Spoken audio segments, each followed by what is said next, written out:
و درباره عوف مهاجران در سال 2025 برای شهروندان جمهوری تاجیکستان مخصوص و خلاصتون هم میبریم. یا سال تولد 2006 که از یکم سر میشود تا روز 27 نوامبر دوام میکنه. سلام به همه نفرهایی که همه روزا ویدیوهای ما را تماشا میکنین.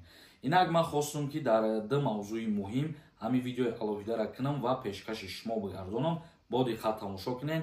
برای همه شما ویدیوی درکاریه.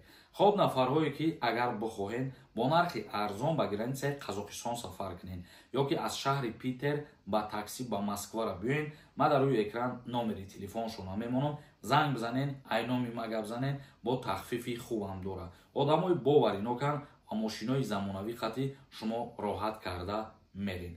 خب موضوعهای امروزه ما درباره دعوتکنی به خدمت حربی و درباره عوف مهاجران همین سوالا بسیارن و من خواستم که ویدیوی الوهیده کنم.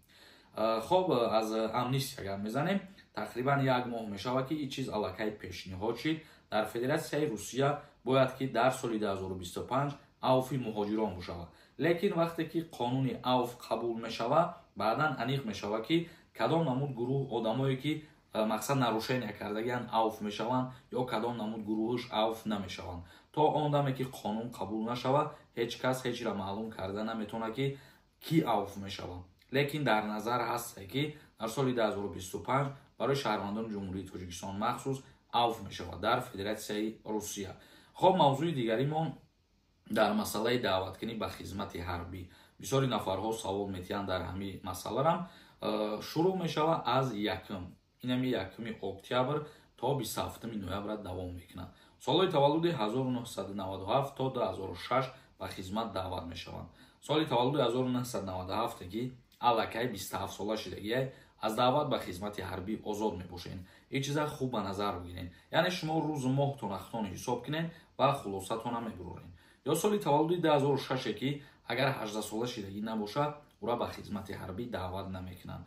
و در اینجا چندین چیزهای دیگر هم گفته گذاشتن ممکن هست، لیکن چیزی اساسیش مثال شما سوال میدونین که کی سر میشود، مثال الکی قرار برآمدگی فرمان برآمدگی از یکم سر میشود تا روز 27 نوامبر دوام میکنه. اما در این مسئله خواستیم که ویدیو الوهیده کنیم چون که مردم بگیم بخشا بدونه و دیگر در این مسئله سوال نشود.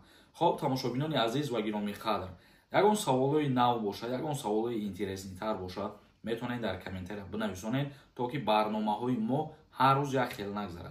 بگیم سوالا که هر خیل شید برنامه با خوبتر میگذره. زنده و سربلند باشین. تا ویدیوهای دیگر خداوند همه ما و شما را نگهبان باشد.